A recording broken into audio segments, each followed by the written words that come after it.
jaz imam tak mišljenje. Nekateri mislijo, da se je svet podrl, ker nismo več v zvezi.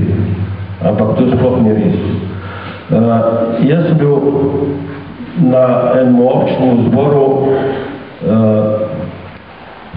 in kot za nalaž je prišel sekretar, ne napovedal. Pa se je mogel zraven mene vsesti, bo nikad dva drugače. Hočem reči to, v njegovem govoru potem sem jaz razbral, da vsako združenje skrbi zase, delati more zase, denar more zase skrbiti, zdaj pa ti združenje, ki je pa v zvezi, pa pol denara da zvezi, nam drugim pa vse ostane. Kudem, kar namislite, da bomo propadli. Sej ne tako, kukar gledajo nekatera združenja po Sloveniji. Ga povabiš na občni zbor, pa prav, ja, a veš, če pa nisi v zvezi, pa ne smem prideti.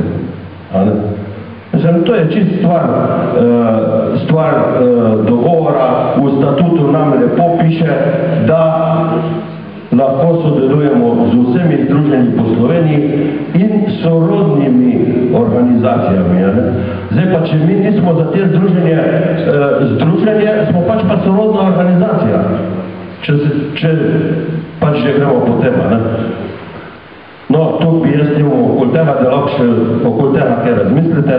Obenem bi pa že kar zastavil še eno vprašanje za gospoda Kristina iz avtošole BB, pa bo mogoče on tudi malo razmislil, da cajt pa bo povedal, kako je glede zdaj.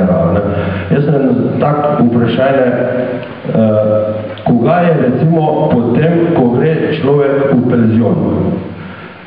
Vozniško dovoljenje z kodo mu pač velja tistih 5 let, zdaj potem nam velja avtobusarjem 2 let.